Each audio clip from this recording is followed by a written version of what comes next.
For those of you who are not familiar with A Team stands for Action Team.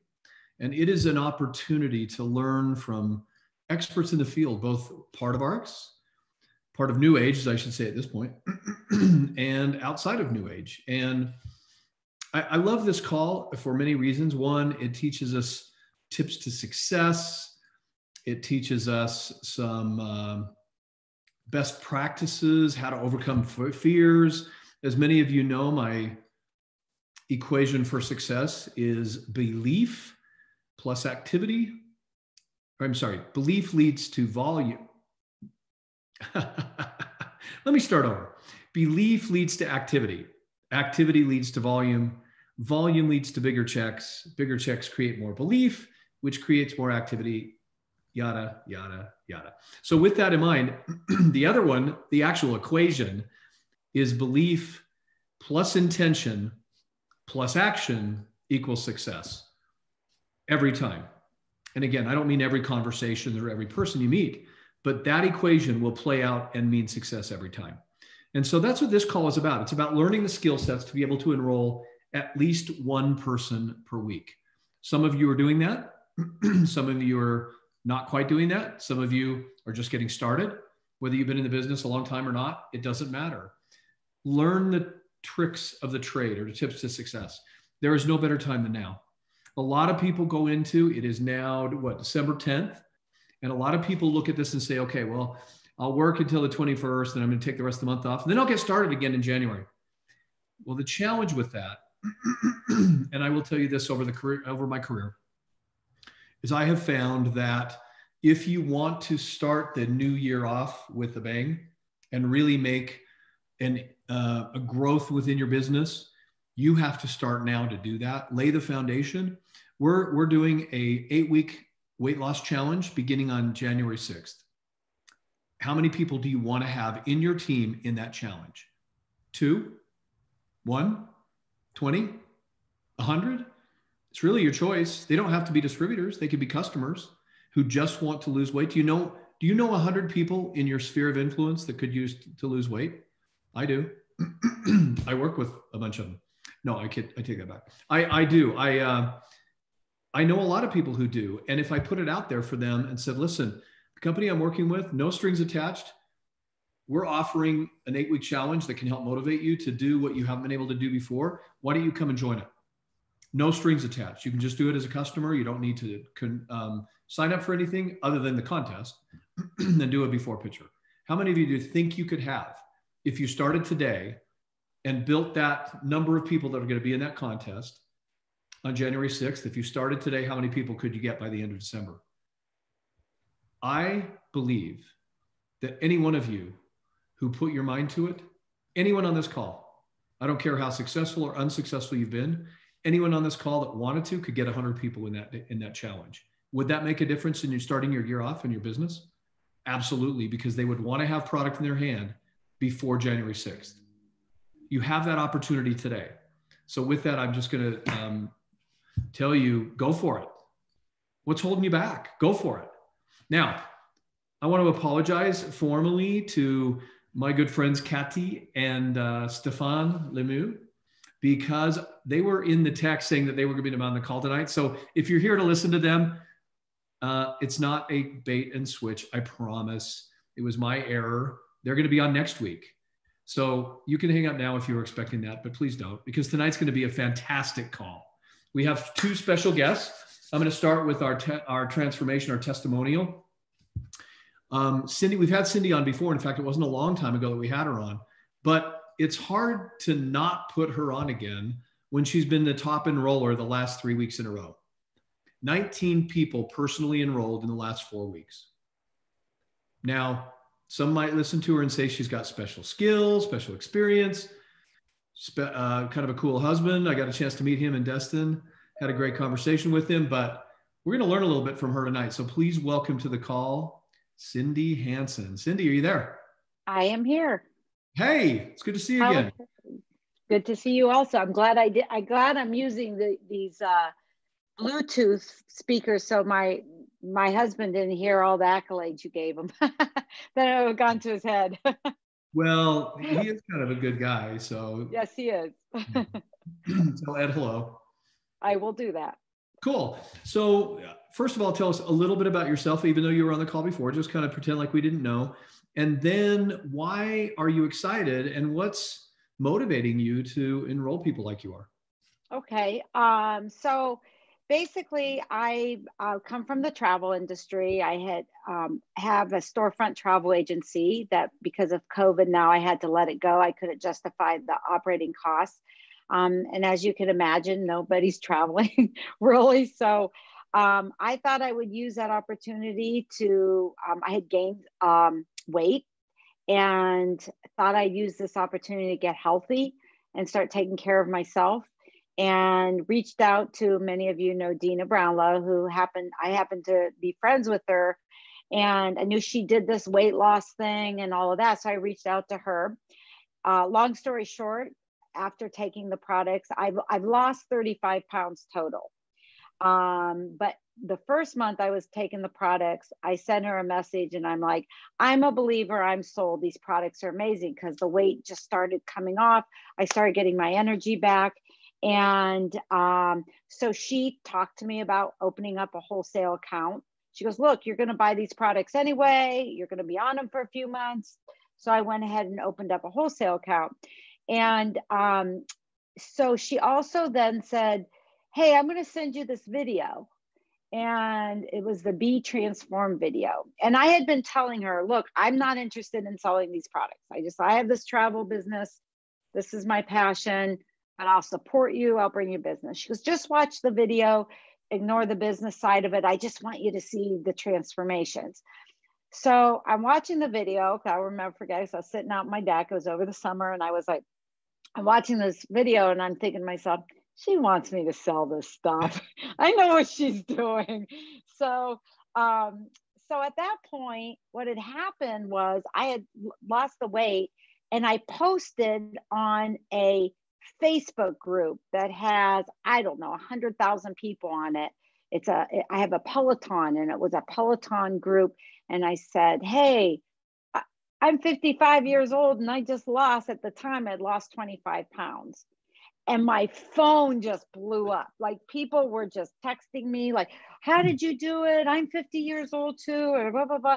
And so I thought, well, shoot, I have this wholesale account. I might as well get some money to be able to pay for all the products I'm using that I love.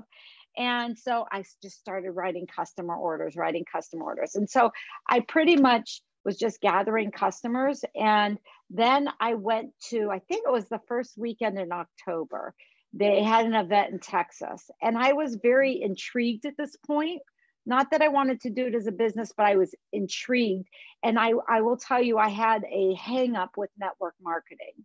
Like I wasn't against it. It was just something that, I don't know, I felt it wasn't something that I would do. You know, I ran a multi-million-dollar travel agency and I had lived that life. And so I went to Texas, met a lot of great people, Jane Bolin, Mary, Richard Tuggle, and met Chris Doyle then at the time, met Rick also. And I just like what I saw. I like the energy. I like the passion. I thought I could see myself in this, doing this. So I came back, I told Dina, I'm like, okay, I will try to build a team to a certain level. I'm not babysitting people because I did the same thing in travel. Like people I want to be a travel agent. Sure you do. Everybody wants to be a travel and travel the world, you know, but then you get them on, they don't want to do the work. And I'm like, I don't want to babysit people. So I'm going to be extremely selective. And so long story short, you know, I started talking people into getting wholesale accounts and opening up wholesale accounts, knowing that I knew there were some people that's all they would be, is having a wholesale account and they would be a user. And then I started getting some people that I'm like, this person has potential. Like this person understands you got to work for something. You know, you have to put in the time, you have to put in the effort. And so at that point, I started hopping on a lot of Zooms. I actually made this actual Zoom thing for my people. So it's easy to know what Zoom is what. The corporate Zooms, including our Team Infinity, the prospecting Zooms, the training Zooms. So I made one of these, and I just started getting on a bunch of Zooms as an observer to just hopefully get little golden nuggets, pieces, and things. Prospecting Zooms, I've been on all those ones. I like their style better than the others if I'm going to put a potential customer in there. And I just started learning, absorbing everything. My suggestion, like to anybody, is one, use your social media. Like I changed if you go on my personal social media, you'll see that it's branded more to me being into health and a healthy lifestyle. So you kind of live the part. And join groups, join Facebook groups, join exercise groups, join nutrition groups, join anything that you can think of, because in these groups you'll see when you join these groups, it'll say no spamming, no whatever, but there's ways around it. So like literally a couple of days ago, I have 3 Peloton groups that I'm in. I posted it and I kind of been rotating them. So a couple months go by, that I post again, and I just basically just say, hey, thank you, Peloton. Thank you, my nutrition coach. Thank you, whatever. I lost 35 pounds. I show my before, I show my after. And then people start commenting. How'd you do it? I need your nutrition coach's name. And then I just go in and individually message them. So utilize Facebook groups are definitely helpful. I wrote down a couple of things. I think I covered most of them. I did hold an event that kind of kickstarted my to try to get more customers and get more like reps. And I actually charged for the event because I brought in guest speakers. I mean, you could go to, and at the time, COVID, like the place that I held it at Bunker Hill, a country golf club. And they were it was a family owned. So like the COVID restrictions, it was a mask optional thing. So it was easy, but you could have an event, invite a chiropractor to come say, I want you to get up and talk about the importance of the central nervous system. I invited a farmer that had a farm store to come in and talk about beef and chicken. So you can give them all this education at the same time, talk about the product. And I charge $15 for the event. I use that money to buy food, so I could feed the people, offer them a cocktail. And so it paid for itself. It paid for itself because I got literally after it was over, I think I had about 42 people there. After it was over, I knew that was the first time I'd done something like that. I'm like, this went well because nobody left. Everybody just kind of hung around and wanted to talk to people and I had tasting of the greens and the elite and all that. So it's activity begets activity. You start creating activity, it's going to just start creating more activity. So perfect. Well, one of the things that I'll just say, you've been impressive, obviously been able to share, but it really started with your own transformation. And if you have not had that kind of transformation, use Cyndi's. Use Richard Tuggle's. What Cyndi said was she posted this before and after of her on the Facebook page. But let's say you just started today and you don't have that transformation story, borrow someone's and said, hey, this great friend of mine or somebody I just met had this transformation. I mean, there's a lot of ways that you can do that and kickstart your business, even if you do not today have your own transformation. So Cyndi, thank you for sharing that tonight. You're welcome. It was great to meet you in Texas and then again to meet you and your husband in Destin, and look forward to seeing you both again. Hopefully he'll come out to the next February. one. Yeah, I'll be there February. I don't know if he's coming, but I'll be there. Awesome. It sounds good. Well, thank you again for being with us tonight. No problem. Cool. Well, my special guest tonight is somebody that I've had a chance to get to know over the last few months as we announced the merger with NewAge. And I knew his name, and also his name because someone else of the same name has been on this call a few months ago, who is the father of superfoods, who is the the founder of both Noni by NewAge, as well as the company Zenoa. And the person that shares his name is actually his nephew, and is one of the top leaders with Noni by NewAge. And I just love John's personality, his spirit, his passion. I heard his speech for the GBS, which was the Global Business Summit. That was a digital event that Noni did, and just was really moved. So I asked him, and I've been asking him for a number of weeks, and we finally were able to put this together. So please welcome from, I guess, Puerto Rico is the best way to say it, John Wadsworth. John, are you there? I'm here. Hey, it's good to see you. Great to be here. That was a great story from Cyndi.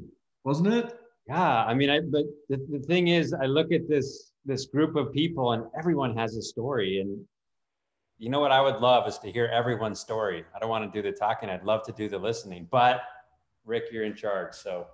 And I asked you, so go figure.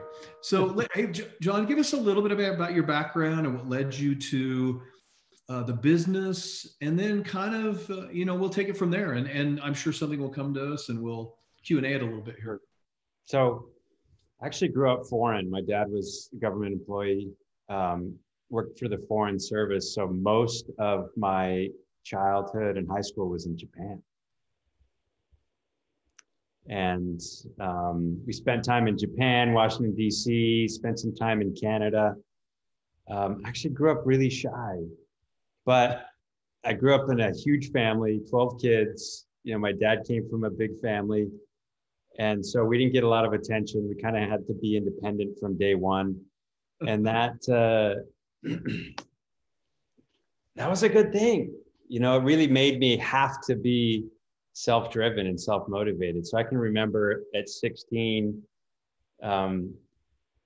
wanting to get out of my comfort zone. I don't quite know where it came from, but I wanted to do something hard that would get me out over this shyness. And so I didn't do this for the money, but I went and signed up to sell vacuums door to door. That's a hard sale. This was a long time ago. It was a $600 vacuum. And this is when vacuums, a really nice vacuum was $190 or something. And here I am committing to go door to door, trying to sell people $600 vacuums. Right. But so I spent a whole summer doing that. And it was huge because it really transformed my own ability to go out and talk to people that I didn't know and do hard things and wake up in the morning and set goals and be consistent. And I think I had 3 sales over an entire summer. But for a 16-year-old, you get a $200 commission on a $600 vacuum. That's a lot of money, right? Especially back then. So I kind of launched my career. I actually went to school to be a vet.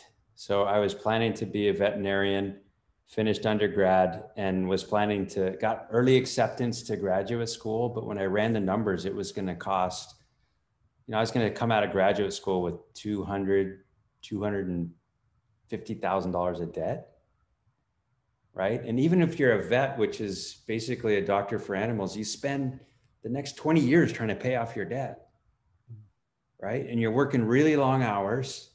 And after about 20 years, maybe at that point, you can open up your own clinic, and you probably go into debt again to do that. So you spend another 20 years paying off that debt. And so I had this dream. I'm like, what if I could make enough money to go to school debt-free? I was working part-time in the lab doing product development. I was a science major, of course. I didn't have much of a business background. And one day I'm at a convention, and I'm up on stage explaining products to all these distributors that are selling it. I was making $8 an hour, right? So I'm always watching the clock, calculating how much money I'm making. But I'm watching these people who have total freedom. They're totally self-driven. They're getting paid 100% commission. So nobody's underpaid, nobody's overpaid, right? And I'm feeling totally envious. And this is about 2 years after the company started. I spoke Japanese. I had spent a couple years in Japan as a missionary. So that kind of added on to this, get out of your comfort zone, make it so you can talk to anybody anywhere. So I I felt like I had that skill set, and I'm just about ready to go to graduate school and sign up for a huge debt load that I hoped I could pay off after. And I woke up one morning and I said, you know what? I'm going to take this product to Japan and see if I can earn enough to pay for graduate school. And so that's where it all started. Wow. Never look back. Never look back. Yeah. You told a story just before we get into some kind of Q&A. You told a story on the GBS about when you got started, you were newly married and said, let's go to wherever. And I thought that was great. So tell that one too, if you don't mind. So I went to Japan. It was grueling in the beginning. Everyone I knew said no. I didn't know that many people. All five. And so I ended up going back to cold contacting. I did that for 3 years, right? But the first 6 months was just awful. But I didn't know it was awful. When you're really engaged in this and you're having fun and you have lots of ambition and you have a big dream and you work really long hours, but it doesn't bother you, that's when you know that you're in the groove. But about 6 months in, the business took off. After a year, we had explosive sales. 3 years in, I took a break. I was 20, I was in my early 20s when I started. And so this is a funny story, so I told you I got accepted to graduate school, right? But I hadn't finished undergrad. And my first year of graduate school was supposed to count for my last year of undergrad. But because I had deferred, I was calling the school every year and saying, hey, can I defer one more year? Can I defer one more year? Because I still intended on going back, but I was so engaged in the business that I just couldn't quit. And about 3 years in, the business was actually going well. And I kind of had this dream of standing up on stage and saying, I never even graduated from college. Bill Gates and a lot of these other really successful people, they're pretty proud of the fact that they never graduated from college. But my dad's very traditional. He pulls me aside and says, you go get that degree. You've got to get that degree. And I couldn't take a break from the business because it was nonstop. But so I called up the undergraduate school. I still had I think it was 8 credits left. Right. And I made special appointments with the teachers, and I flew back from Japan, and I would take 22 quizzes in one day and then take the final exam the next day just to blow through these classes and try and finish. And I met the girl I was going to marry because I was there. She was in graduate school. She was way ahead of me. And it turned out to be super serendipitous. I believe in serendipity. I believe that if you're really engaged in life and you're living intentionally and you're living with drive and being in touch with your heart, then good things happen. And so we got married. I'd been in Japan this whole time, right? Just doing meetings up and down the country the whole time. I go back, we get married. We go off on a little honeymoon. Well, the start of a honeymoon, because I had this dream of doing this 2-year honeymoon, right? And so we went to the Cook Islands for a week, and then immediately I took her back to Japan. And we started what turned into literally a 2-year honeymoon, living out of suitcases. And we ended up going to 13 countries. So Japan was off to the races, and I wanted to go open up another country. So we went to Hong Kong, and then we went to Korea, and then we went to Brazil, and from Brazil back to Japan, and just country to country to country, Australia, New Zealand. We had our first baby in Australia, spent Christmas there. I was commuting from Australia back to Japan because it's the same time zone, and trying to open up Australia, trying to do New Zealand, just the entire world. It was, Cyndi ran a travel agency. I mean, what's better in life than seeing the whole world and building a business at the same time? So it really was a dream come true. I had grown up, we moved a lot. Dad was in the government. He'd get transferred every 4 years. So I was kind of used to that. And I didn't realize how deeply ingrained in my system it was. And so we were moving every 3 months. We were going every 3 months to a new country and trying to knock doors and find people that would be interested in building a business. That was a dream. Had the first baby. That made things a little more complicated. Now I've got 2 boys and 2 girls, and life is good. And you're living in? I live in Puerto Rico. So there you go. It just doesn't stop. I love that story, but man, you set the bar high for anybody that's single on this call. It's just like, how do you even compete with that? So you've learned a lot of things along the way, and many people don't ever have the opportunity to working internationally. So let's get down to like just the basics. But you have been in an area where you started from scratch. Like picked up, got your bags, unpacked, you're in Hong Kong, you don't know anybody. What are some of because there's a lot of people, as you know, and there's been a lot of people in your business as well, that might live in a smaller town, might live, maybe they're shy like you were, or not as ambitiously outgoing. What are some of those things that you would suggest to them of ways to get things started, maybe to overcome some of that? So the really cool thing about this business in modern times is we have all these digital tools. It does not matter where you are. It doesn't matter if you're in a population center or not. When I was getting started, we had to do person to person. There wasn't really any other way to do it. And so I would purposely target population centers because I knew that it was a numbers game and I had to talk to a ton of people and I wanted to be close to those people. So I didn't spend a lot of time traveling. So that was one of the criteria that I used when we would go to a new target area and try and build it from scratch. The same principles apply today. You know, I would love to be able to say it's not a numbers game, but it still kind of is. Yes. And like anything, if you do sports, if you do anything, it takes practice in the beginning. And you got to be so driven that you're willing to practice and fail and practice and fail. And all of a sudden, one day you wake up and it's easy. Cyndi, you know, she built $1 million travel agency business. Now she's doing something completely different. Do you think it was easy in the beginning? No, but she persevered. She had her own story. She attracted other people.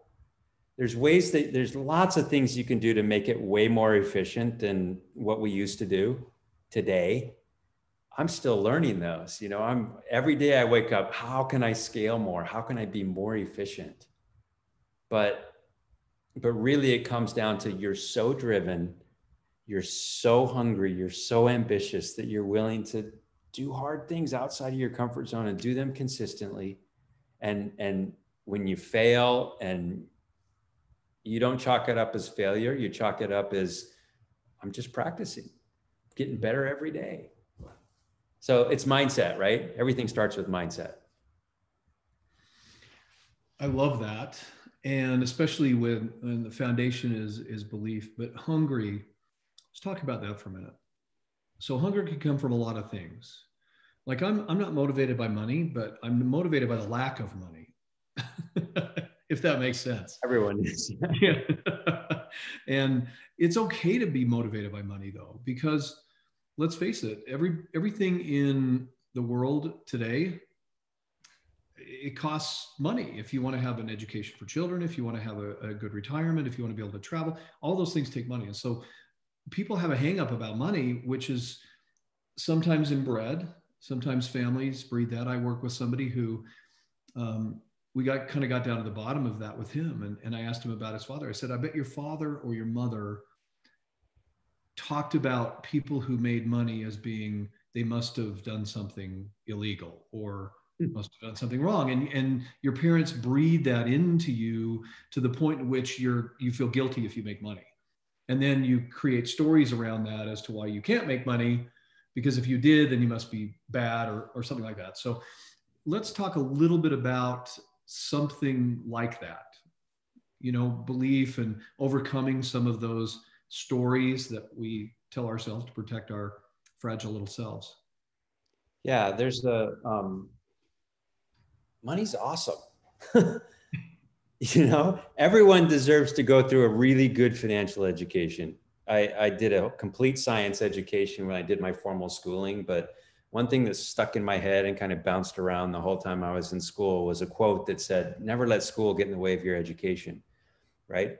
Everyone goes to formal education, But where do you really learn? You really, really learn when you have something that you are dying to understand and you study it on your own and you seek out mentors and people that know it. So after I graduated from school, all of a sudden I realized, wow, I love business. I thought I was going to be a science guy. I thought I was going to be in the medical industry, just focused fully on science. But when I got the taste of what it's like to build your own business, I found myself waking up in the morning, reading books about accounting and finance, just to understand money, because every single one of you is building your own business. And as a business owner, as the CEO of your own business, you got to understand accounting. You got to understand finance. You got to have a good relationship with money.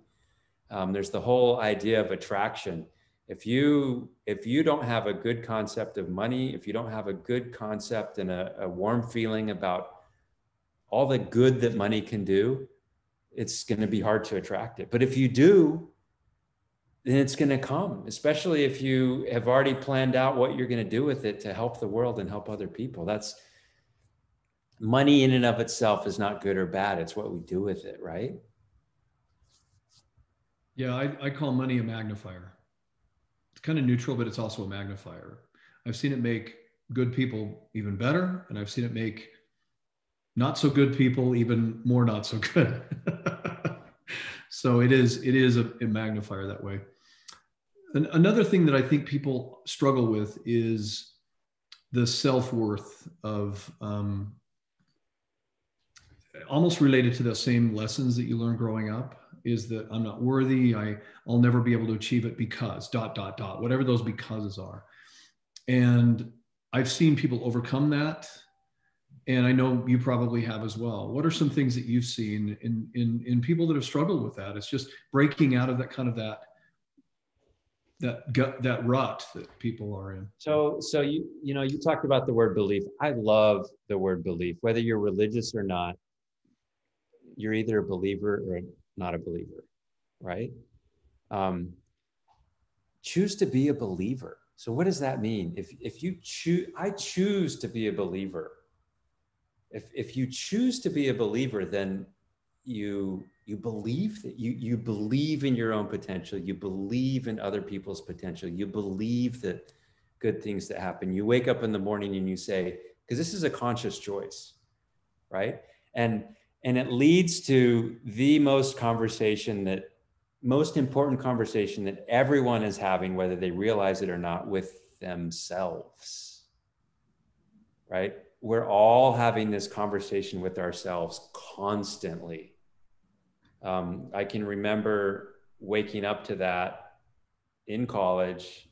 I can't remember the class, but we had this amazing teacher who spent a semester getting us to realize and pay attention to this conversation that we were having, that we all have with ourselves.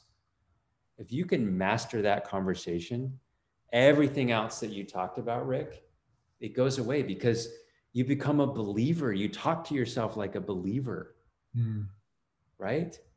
When you can first consciously recognize and listen to the conversation that you're having, and then intentionally guide that conversation, your whole outlook on life changes.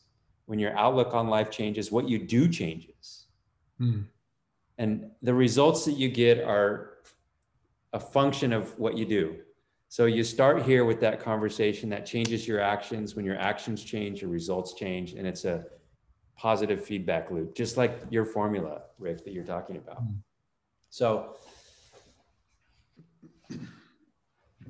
really pay attention to how you talk to yourself. That is critical. Yeah. So I'm going to shift gears just a little bit. Thank you, John. That's been awesome to pursue that. Where we are today in NewAge, because, I think we all get a little bit complacent and we look through we look through old eyes. And I don't mean old age or chronological eyes. I'm talking about old, like the stories if you've been involved with a company for more than a couple of years, then the story to you is not a new, fresh story. But if you talk to someone tomorrow and share that same story, it's fresh to them. So that's what I mean by older eyes versus fresh eyes. And I think sometimes we don't realize it's almost like the guy sitting on acres of diamonds, the story Acres of Diamonds, and I said this to a group of leaders this morning, to a couple of different groups actually. Yeah. I've had a hard time sleeping the last 3 or 4 days because I have an anxiety, and it's not a destructive anxiety. It's a urgency anxiety, like really, really feeling a sense of where we are in all of our futures. And most of the people, well, almost all of the people, except for yourself, John, come from the ARIIX side. You come from the Noni by NewAge side, or Tahisha, Noni, TNI, Marinda, all, the stages of names. Right. But I think we're like all 5 times. 5 times. Back and forth. We're converging at the same time. Right. And so share with us from a fresh perspective, right? I'm going to say fresh eyes in a sense, what you see. So I love that concept, Rick. I remember, this business you're presenting constantly, right? And I was, every country that I would go into, we would take a little while to get that critical mass of leaders. And then all of a sudden you go into presentation mode and you're presenting every single day and it's the same message. And when you're presenting the same message over and over and over and over and over, like you said, you can get old eyes, but you got to keep fresh eyes. So how do you keep fresh eyes? Well, you got to bring in new people, right? And new people bring new stories. I loved Cyndi's story. I mean, there's 20 other stories on the call today that would be so refreshing to hear. So how do you keep the business interesting? Got to bring in new people. You got to have this intense curiosity. And guess what? That's the exact same thing that makes you not only a good presenter, but a good closer and a good onboarder. It's this intense curiosity about other people, about their stories, about their needs and dreams and wants. And if you can cultivate that curiosity, it turns you into a presenter or a closer who's not tunnel vision, thinking only about what you want. It completely eliminates that. And all of a sudden you're so interested in the person that you're talking to. Number one, they love you from the start. Number two, they open up. Number three, they feel comfortable. Number four, you can throw away the book about how to overcome objections, because there's no objections, because you're so interested in them that they just feel good about everything that you're saying and they want to share, and all the objections go out the door. There's all kinds of scripts and things that people talk and teach about sales technique. I just focus on one thing, and that's, I'm so interested in you. I can see Kelly here, right? So Kelly, if I was talking to Kelly, I would be so interested in Kelly, and I would just love listening to her tell me about her life, what her dreams are, what her aspirations are, what her problems are. What does she need in her life? What are some of the things that she wants? We're out here to share. We're out here to help people. We're out here life is short. You want to take advantage of this short period of time that we have here to build relationships and get healthy and see the world and do things you've never done before, and get out of your comfort zone and do hard things that become easy. And then you find something else to do that gets you out of that new level of comfort zone that you have. I can't remember what the question was. What do you, right now in our place and time with NewAge? But that was the first part. A pretty good sidebar though, huh? So you totally hit the nail on the first part of the question. So now you have an opportunity to hit the nail on the second part. So what we have here, and this is super exciting, even though it does bring with it a lot of, Rick, you used the word anxiety. We have powerhouses coming together, right? We have companies that excel in different areas of this entire process coming together. In this process, I kind of see it as yin yang. I spent a lot of time in Asia. So I was indoctrinated with Eastern thought. And I spent time in the Western world, and the people in the West and people in the East think completely different. There's strengths to both ways of thinking. You combine the two and you have like the perfect combo. And that's how I view this. So we've got all these companies coming together. Each company is bringing with it its strengths. We're joining forces. And now we're launching forward with this combined unity that is going to make things so powerful for each one of us. We've got an executive team that is so forward thinking, you know, trying to be 10 years ahead of the curve. And what does that do? That benefits all of us because we can be so far ahead of this massive technological, sociological, everything in our world is changing so rapidly now. And if we can be ahead of that, just think of all the people we can attract. It's huge for me. So John, thank you. Thanks for being with us tonight, for sharing your wisdom. I know it's later for you as well. Thank you for taking time away from your family tonight, but I'll ask you one last question. And it's kind of like, I know you've experienced this before. You get off of a call or a Zoom and you think, oh, I should have said this. So I'm going to give you that opportunity to say that and not have to regret not saying it. So what is that thing that you would have said if you would have hung up right now? Never been asked that question before. So I avoid that regret because when I get off the Zoom call, I'm thinking about the next person I want to talk to. And one of the cool things, if you can adopt this habit to not overanalyze, but just go next, you will just skyrocket through this business. What would I say right now? Life is good.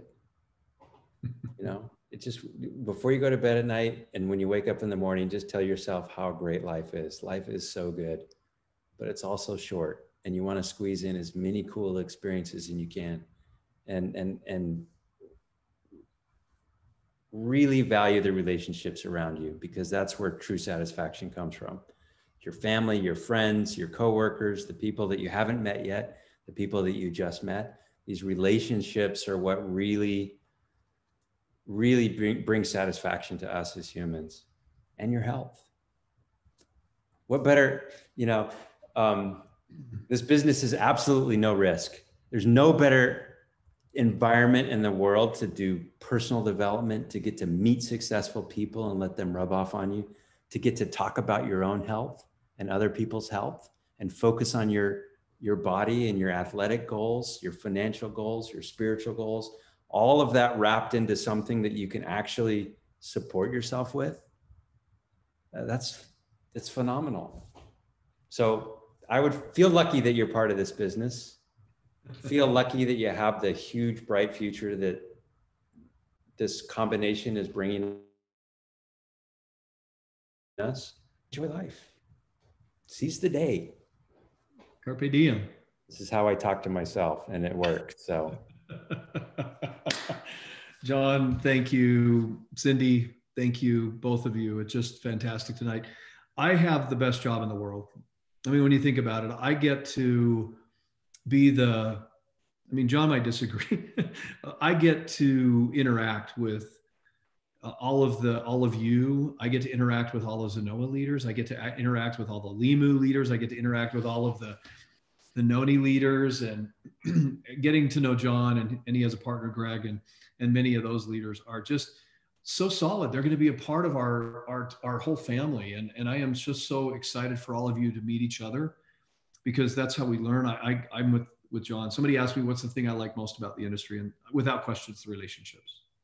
It is truly such a blessing to have hundreds of thousands of friends or family members. And I love that around the world. And when you get a chance to work in other cultures, you feel the same thing. I remember sitting in an airport, and I'm sure you've experienced this. I don't speak a foreign language. I'm sitting in an airport. I was in Narita, and there was a Chinese family sitting across from me. And I was flying to either Hong Kong or China or somewhere. And this Chinese family, there was a mother and a father, a 14-year-old daughter. I didn't know she was 14 until I saw her actions, and her probably 7 or 8-year-old brother, or 9, because her eye rolling and the way that they were interacting with each other and teasing each other, I thought this could be anywhere in America. And the same behaviors, the same. So people are the same all over the world. And I love that about the industry. So thank you for reminding us about that, John. What a great wisdom tonight. And Cyndi, again, for your your testimonial and sharing. So I'm going to end the recording, and I'm going to